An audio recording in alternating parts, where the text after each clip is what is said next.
Roger Corman has made more than 200 motion pictures in his career, most of them for extremely low budget. He's produced around 150, 175 films. He made so many movies. In 1957, he directed 10 movies. I mean, most people don't get to do that. He made 250 movies and never lost a dime.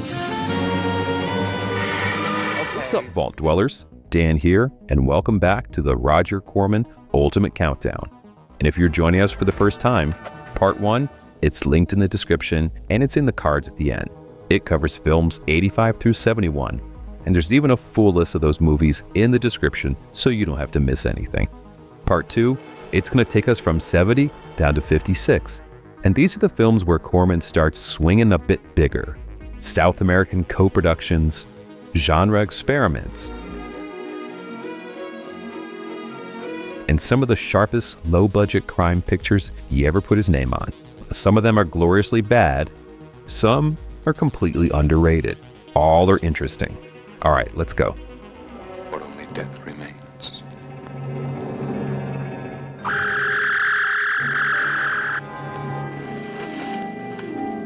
think it would be more like Lee J. Cobb, let's say, or somebody a little with a smoking a cigar and pounding on the desk, and you kids get in there and do that work, and and actually very eloquent, elegant, and precise.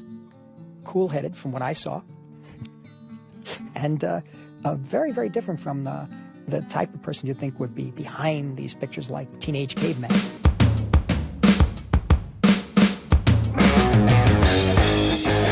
We're getting started with Amazons from 1986, and this is a Conan the Barbarian if Conan were two cheeky Amazon warriors named Diala and Tashi, who were questing for a magic sword in an Argentinian forest. Oh, and dressed in what the production apparently classified as functional battle attire.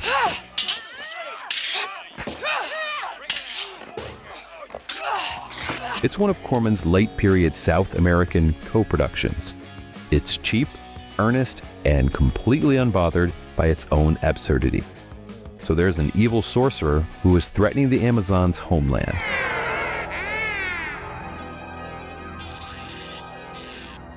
And our two heroes, they must retrieve the legendary sword of Azandati. And there's this large cat who periodically transforms into a naked woman, for reasons the film treats as entirely self-evident. The script was actually written by Charles Saunders. He's a legitimate fantasy author who created African-inspired sword and sorcery fiction years before it became fashionable, which is why Amazons has a better conceptual foundation than it probably deserves visually. The production went straight to video in the United States. Battle footage was later recycled into at least 2 other Corman productions because it's George Corman, and of course it was.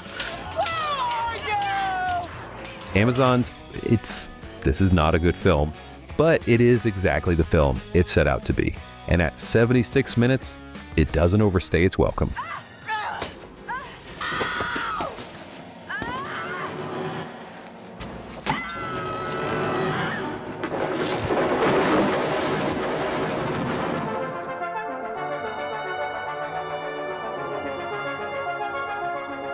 Voyage to the Prehistoric Planet from 1965 is one of the most audacious recycling operations in B-movie history. And I know I say that a lot with George Corman, but bear with me.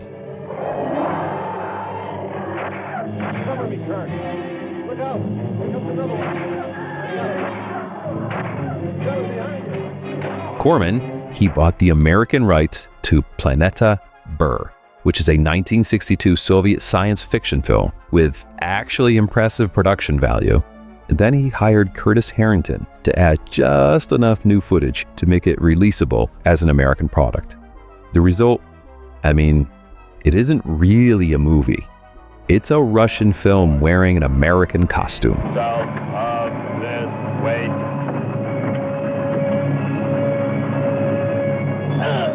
He's gonna throw us off! Pull the wire! They shot their bridging scenes in less than half a day on the same set and in the same costumes that they wore that afternoon for another Corman cut and paste called Queen of Blood. When Corman took the remaining unused Soviet footage and made a second American film, Voyage to the Planet of Prehistoric Women, where Peter Bogdanovich added scenes of Mimi Van Doren in a seashell bra worshipping a dinosaur. Same original footage. 2 entirely different movies. 3, well, I guess if you count the Soviet original. I have now lost contact with both parties on Venus. At last contact, Lockhart, Furneaux, and Walters were being attacked in the air car over water by an unknown flying animal. The man understood return on investment at like a cellular level. Voyage to the Prehistoric Planet isn't cinema so much as like a masterclass in creative accounting. And the Soviet space sequences it's built around are actually more impressive than most American science fiction of the same era.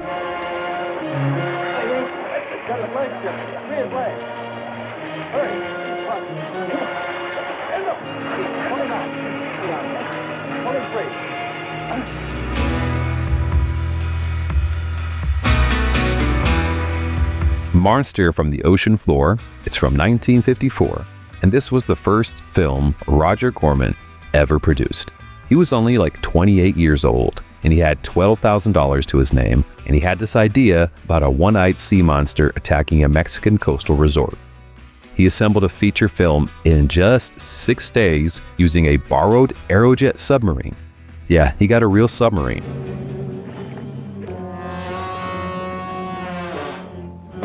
Which cost him considerably less than it normally would because Corman, he just has this like talent for persuasive conversations. The monster is essentially a large eye on a stalk operated by an optimistic diver.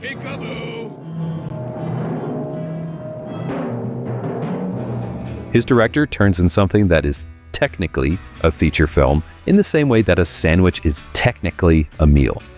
The components, they're arranged in a recognizable order, and the whole thing, it eventually ends, right? But really, as the origin point for a career that would span like 60 years and give first chances to some of the greatest filmmakers of the 20th century. Monster from the Ocean Floor, it deserves more than its reputation. Roger Corman built an empire, starting with just $12,000 in a borrowed submarine. Everything on this list traces back here.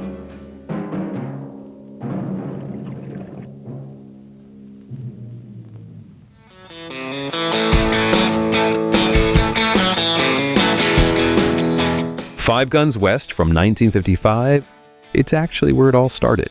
Roger Corman's directorial debut, made for $60,000 and released by American International Pictures. The partnership that would define the next 15 years of his life. Oh, kid. You ought to thank him instead. Look. All right, so you've got 5 Confederate prisoners who are offered a deal. They can hang, or they can take on a suicide mission to capture a Union courier who's carrying some gold and some Confederate intelligence. It's a Western filled with morally compromised men.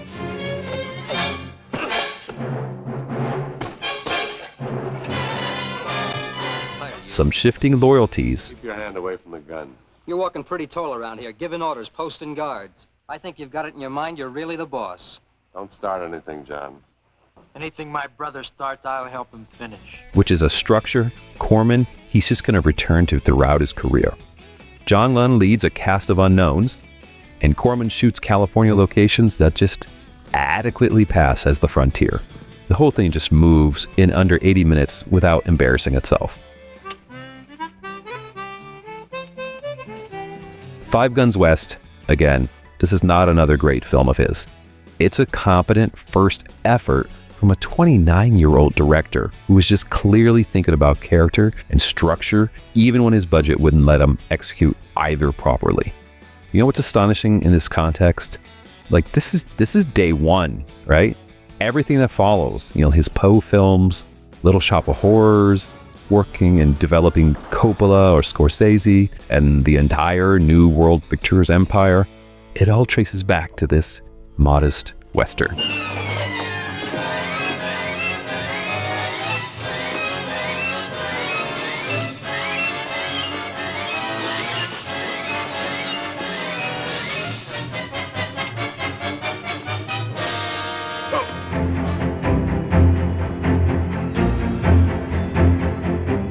Von Richthofen and Brown from 1971. It's the film that broke Roger Corman's spirit and sent him into a 19-year retreat from directing. This was his most ambitious project. It was a World War I aviation epic.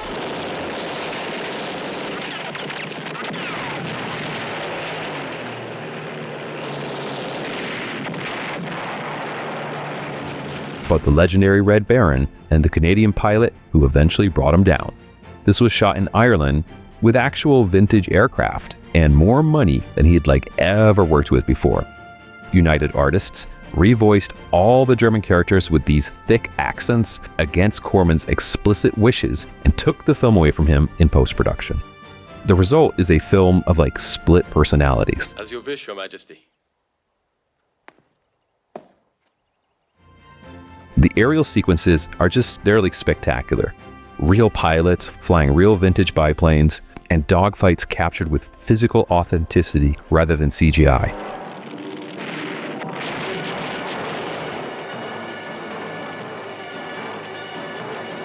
The dramatic scenes on the ground, they're kind of buried under a screenplay that just never ignites. John Philip Law plays the Baron with this, elegance, and Don Stroud plays the pragmatic Canadian with his usual intensity. None of it quite comes together though, as Corman intended. He later said he drove to the airport every morning during the shoot and just thought about driving past it and keep going. When the film finished, he took what he called a sabbatical. It lasted 19 years.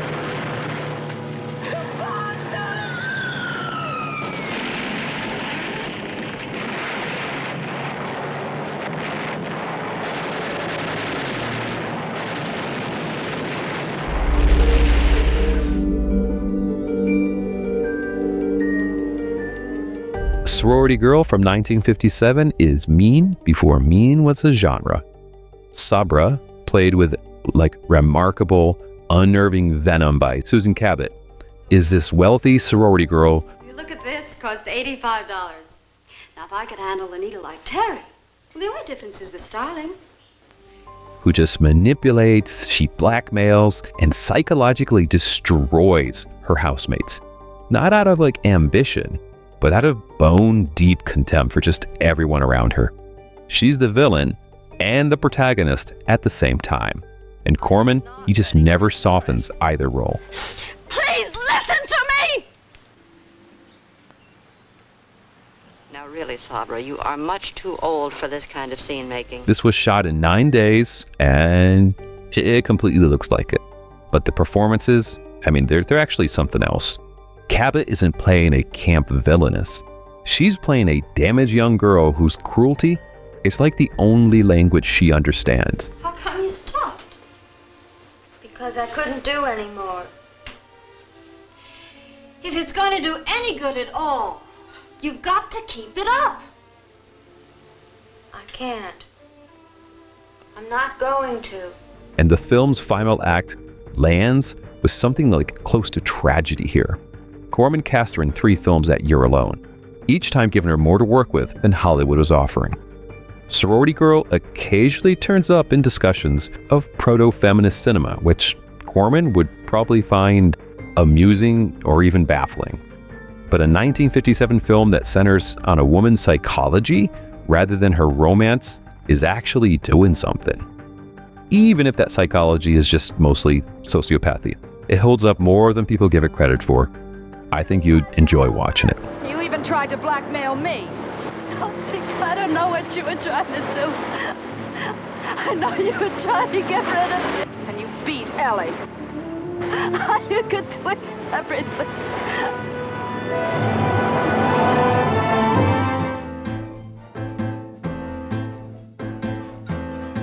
Teenage Doll, also from 1957, it's the tougher, angrier sibling to Sorority Girl. It's about a female gang drama that earns its juvenile delinquent label and then just goes considerably further. You want me to tell you what's going to happen tonight? I'll tell you what's going to happen tonight. You're going to have dinner with this slob. Then he's going to invite you up for a drink. You'll say no like a lady, but you'll go. And you'll have that drink, and you'll listen to records, and one of these days you'll be moving uptown. A gang of girls, they're hunting through Los Angeles for this young woman who accidentally is responsible for one of their members' deaths, following like this single night of escalating violence across the whole city.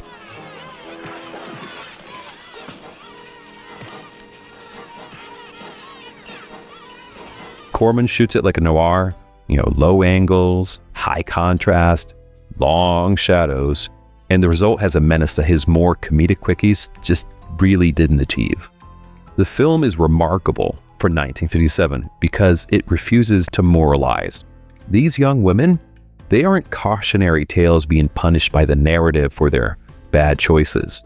They're characters making decisions in a world that hasn't given them really any good options. The third thing is to convince her with a fistful of knuckles. Corman claimed in interviews he was seriously interested in the sociology of juvenile delinquency as a post-war American phenomenon. And Teenage Doll, this is where that interest shows most clearly. If you're going to watch one of his early pictures, I'd probably make it this one.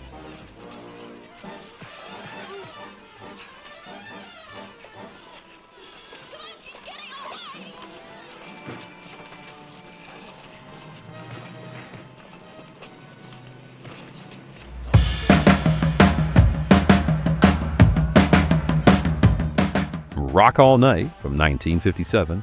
This was shot in 4 days on essentially one set. And what Corman pulled off with those constraints borders on the most impressive. With a real gun rhythm, all the cats agree. When it sends you 2 killers on the run, they take over a rock and roll club, trapping everyone inside. While a small man nobody really respects, played by Dick Miller in his first starring role. And he turns out to be the only person in the room with enough nerve to face them down. This is essentially High Noon, rewritten for a teenage dive bar. My man is gone. Dick Miller, he's basically a revelation here. A character actor who spent most of his career in just small parts. Miller in Rock and Roll Night is just completely compelling. He's anxious, he's defiant, and believable as a man who has decided he really has nothing left to lose. Corman recognized something in Miller that most directors just kept missing, which is why he kept casting him film after film for like decades. The rock and roll performances, they're basically an afterthought. It's a man that can go with a real gun rhythm. It's the best by far.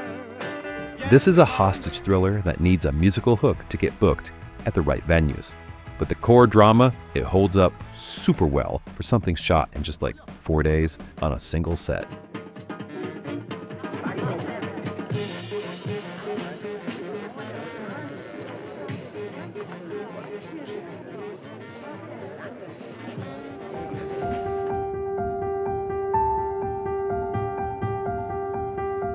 The Undead from 1957 is where Corman decided to mash past life regression hypnosis into medieval witch trial horror and to see whatever the hell was going to happen. You are here. Why? To warn him of an evil thing named Livia. Come to rip his breast and eat his heart. I'll invite thee to the feast. I know thee. For an imp. A scientist, he hypnotizes a woman to explore her previous lives. But accidentally, she gets trapped in her consciousness in 14th century France, where she's been condemned as a witch, and where change in history could erase her from the present entirely. What grisly monster closed you in this box? 'Twas I. Help me, for God's sake, help me. Aye, that I will, though my entangled brain could bring thee more harm than help. It's a more ambitious concept than anything Corman had attempted up to this point. In the script, it actually wrestles with the time paradox in ways that feel just way ahead of their time.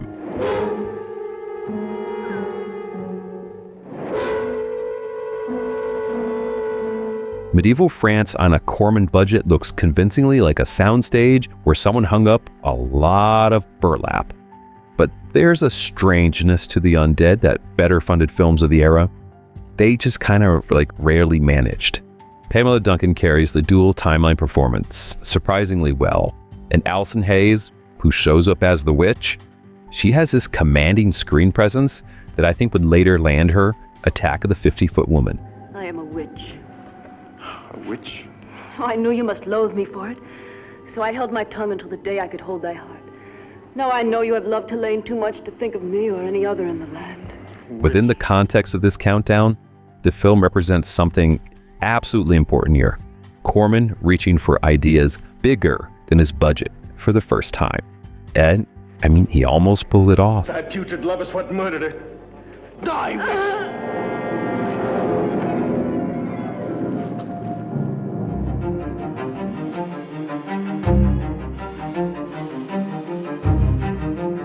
Viking Woman and the Sea Serpent from 1958 has one of the great B-movie titles in cinema history.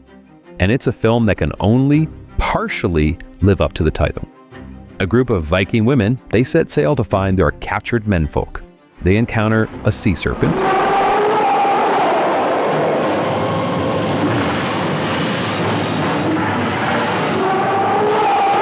and navigate the lands of the barbaric Grimalt tribe, delivering exactly what the poster promises without any unnecessary flourishes. You got longboats, monsters, women in Viking outfits, and he's done. The Sea Serpent, it's a practical effects creation that Corman himself later described with diplomatic vagueness, which is a polite way of saying the camera avoids lingering on it whenever possible. And that's an interesting directorial choice given it's like literally in the film title. The film was made for around $100,000, shot in about a week, and Susan Cabot, she appears again. Basically, 1957 and 1958 were the Susan Cabot years at Corman Productions. And, she brings her everything here once again. Kill them. Kill them both. I want to see them die. Viking Woman lands where it does because the title just alone deserves the points.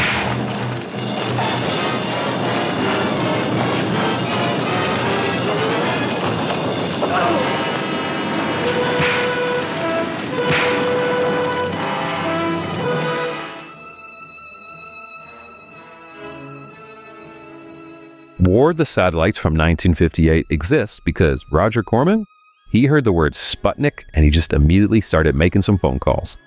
The film was conceived, shot, and delivered to theaters in 8 weeks after the Soviet satellite launched in October of '57.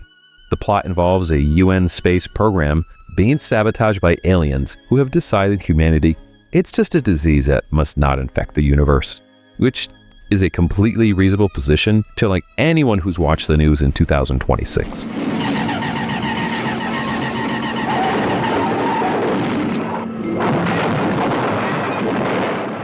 Dick Miller, he plays the lead hero, and he spends most of the film looking up at 6'2" villain Richard Devon and just visibly reconsidering everything. You're not giving up. We're up against a race of beings whose intelligence is as ours to ants and bacteria. We have the choice of continuing to exist under whatever conditions they may name. The spacecraft interiors were built from 4 arches and 2 lounge chairs. Corman himself appears as a ground control operator because at 65-minute runtime on an 8-week schedule, everyone was doing multiple jobs. Rocket 1, second stage. Fire.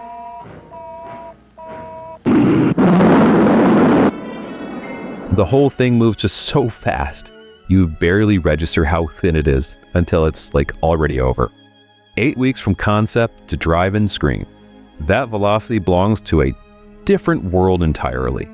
Corman just had that specific instinct more reliably than like anyone in Hollywood's history.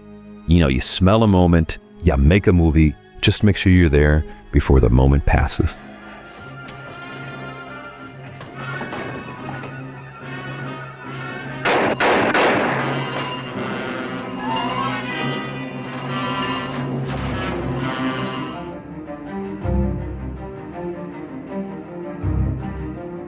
Atlas from 1961 is what Corman himself called his last attempt to make a big picture on a little budget.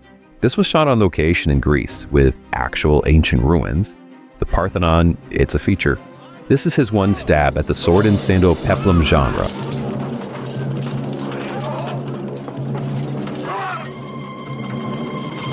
Michael Force plays the spunky wrestler. And Frank Wolf, he plays the villain Proximatus the Tyrant. With such infectious relish, he nearly rescues the entire production himself. Nearly. A few years ago, the Athenians attacked Ceranikos, butchered the entire population, and carried away all the treasure from the temples. So you see, we're only regaining that which is rightfully ours. Corman arranged for 500 Greek soldiers as battle extras, and 50 showed up. And then the heat intensified, and some of them just drifted away. So his solution, it was to march the same men past the camera, and then have them run around the back and march again, explaining why every battle in the film is an extreme close-up. Screenwriter Charles Griffith was paid $50 a week and served simultaneously as writer, producer, fight director, and first aid attendant. The money got frozen by Greek authorities. The army and their rubber spear tips drooped in the heat. Hey, they finished the film anyways.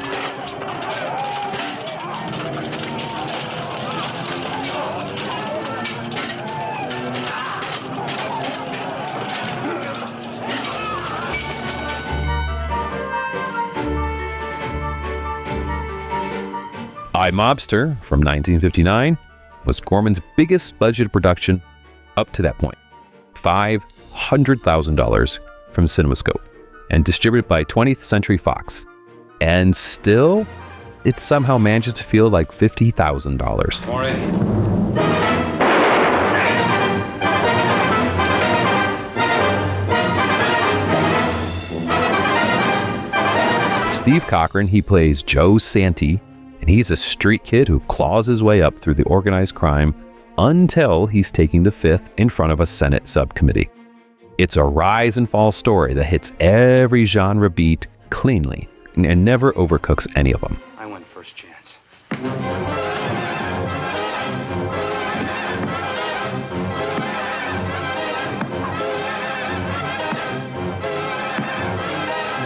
Cochran is slightly too old for the part, but brings this coiled, sleazy-like magnetism that makes every door he walks through feel like you had no choice in the matter. You can't intimidate me.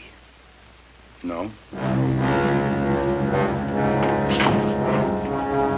What's interesting, though, in context, is that Corman, he was making this simultaneously with his sci-fi quickies for AIP and teen exploitation pictures.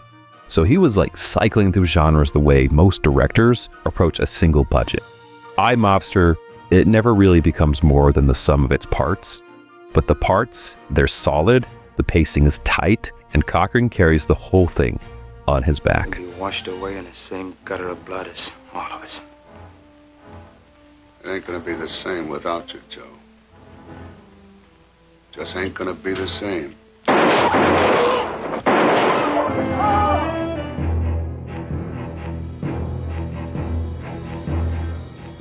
Tower of London from 1962 is what happens when a producer who loves the Poe films to make one set in 15th century England. Corman, he takes Shakespeare's Richard III, mashes in some elements of Macbeth. True.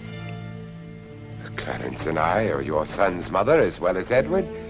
What is honor for one Plantagenet is honor for all of the family. Why should I not approve? He adds ghost visions. You seek a word of understanding, Richard. The word, perhaps, is truth. Clarence, let me be. You will find that truth. And a rat cage placed over a victim's face. And then he hands it off to Vincent Price. Price, who plays Richard of Gloucester with the specific brand of controlled excess only he could deliver, always remaining just completely unnerving. I have no anger for you, Edward. You are the victim of an older and treasonous mind. Francis Ford Coppola, he served as the dialogue director on this. The production, it had its share of chaos. Corman wasn't told until like days before shooting the film would be in black and white. A cost decision by producer Eddie Small that Corman argued furiously about and lost. I mean, he later called the color decision the most foolish mistake associated with this picture. Daniel Haller's production design, it squeezes tremendous atmosphere out of the cobwebs and candlelight and shadows. Tower of London is minor Corman and minor Price, but still worth like every minute. Price himself said he was always pleased with his performance in this film. And when Price is pleased, you just trust him.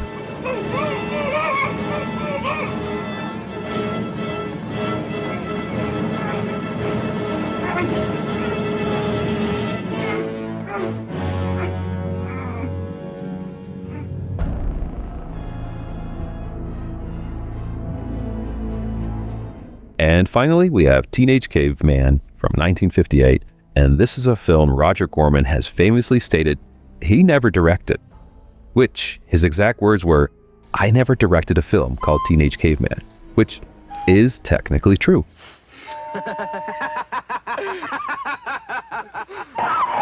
This was shot under the title Prehistoric World and renamed by AIP against everyone's wishes.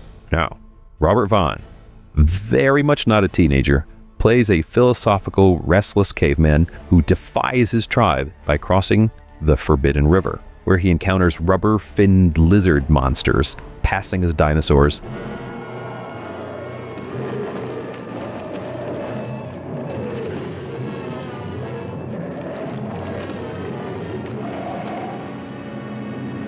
And a twist ending that's roughly a decade ahead of Planet of the Apes.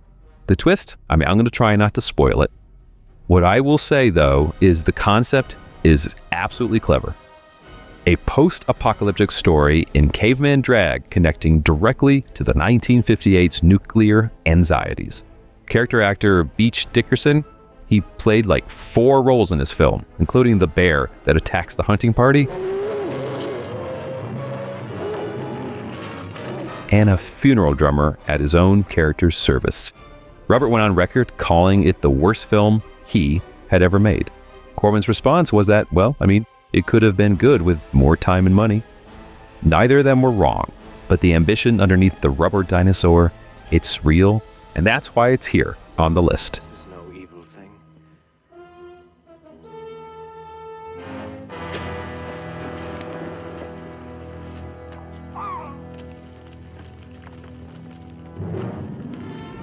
You know what ties all these movies together? It's that Corman refused to let limitations become excuses with him. Some of these films, they're completely flawed, yet all of them are also fully alive. All right, part 3 is where this gets serious. We'll be moving into the films that built his actual reputation. You know, the crime pictures, the deep genre experiments, and the beginning of the New World Pictures era. Make sure you're subscribed and hit that bell so that you don't miss a thing. Before you go check out our other countdowns coming on screen right about now. Keep it weird, folks.